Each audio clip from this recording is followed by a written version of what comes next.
खुदावंद के नाम की इज्जत हो, खुदावंद के नाम की सताइश हो और खुदावंद के नाम की तारीफ हो।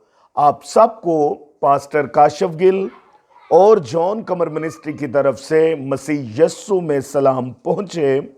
आज का जो टॉपिक है इंतहाई खूबसूरत मौजू है, क्या बच्चों को पाक इशा में शामिल कर सकते हैं। इससे पहले कि हम अपने टॉपिक की तरफ जाएं, मेरी आप सबसे गुजारिश है कि आप पास्टर काशिफ गिल जॉन कमर मिनिस्ट्री को ज्यादा से ज्यादा सब्सक्राइब करें, लाइक करें और शेयर करें, ताकि हमने जो पिछले सालों में कोर्सेज करते रहे हैं, आपकी हिदायत और रहनुमाई के लिए हम आप तक उनको पहुंचा सकें। हालेलुया। जो टॉपिक है, क्या बच्चों को पाक इशा में शामिल कर सकते हैं। मैंने अपने चंद दोस्त पास्टर से राब्ता किया और मैंने उनसे पूछा कि आप बच्चों को पाक इशा के पाक मेज में कब शामिल करते हैं।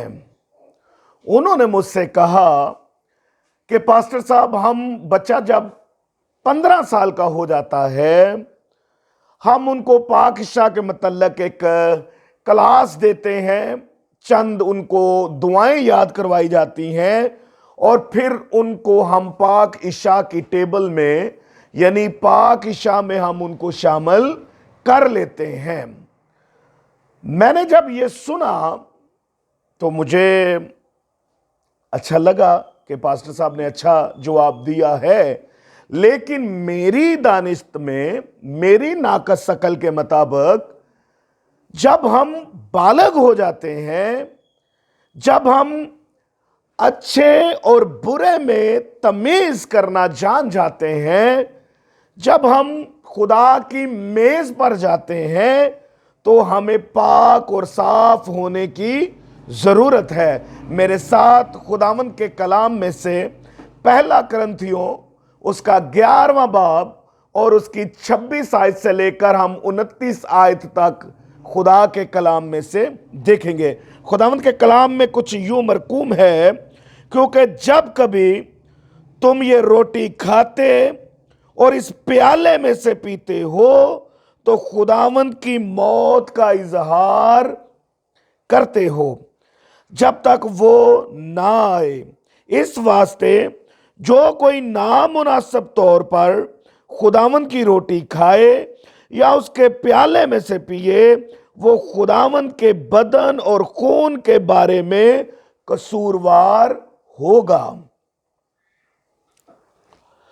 बस आदमी अपने आप को आजमा ले और इसी तरह उस रोटी में से खाए और उस प्याले में से पिए, क्योंकि जो खाते पीते वक्त खुदावंद के बदन को ना पहचाने, वो उस खाने पीने से सजा पाएगा। खुदावंद के पाक कलाम के पढ़े, सुने और समझे जाने पर खुदावंद की बरकत हो। आमीन। मैं ये समझता हूं कि जो बच्चे हैं, जब हम उनको गाइडलाइन तो प्रोवाइड करते हैं, लेकिन जब हम अपने गुनाहों का इकरार नहीं करते, जब हम बपतिस्मा नहीं लेते, हमें खुदा की पाक मेज में शामिल नहीं होना चाहिए।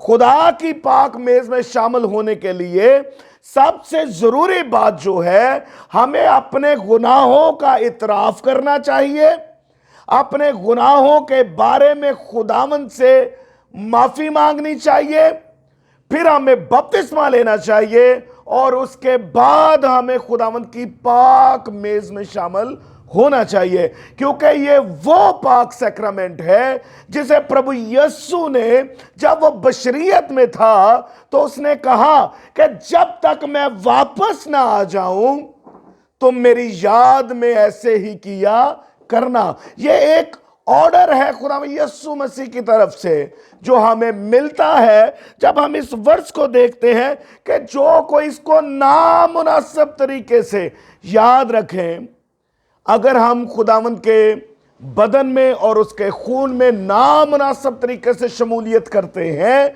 यानी हम अपने गुनाहों से तौबा नहीं करते, हम वक्ती तौर पर तो जरूर अपने गुनाहों से तौबा करते हैं, लेकिन फिर हम वैसा ही हमारा चाल चलन हो जाता है, तो उसके लिए मुनासिब है कि खुदा के कलाम में लिखा है कि इसको नामुनासिब तरीके से इस्तेमाल ना किया जाए। सो मेरी नाकस राय के मुताबिक बच्चों को पाक शाह में शामिल नहीं होना चाहिए जब तक वो बालग ना हो जाएं, और जब तक वो छोटे और बड़े में तमीज ना कर सकें।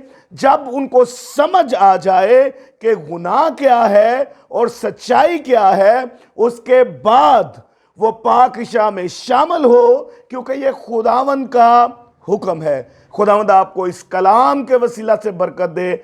God bless you all.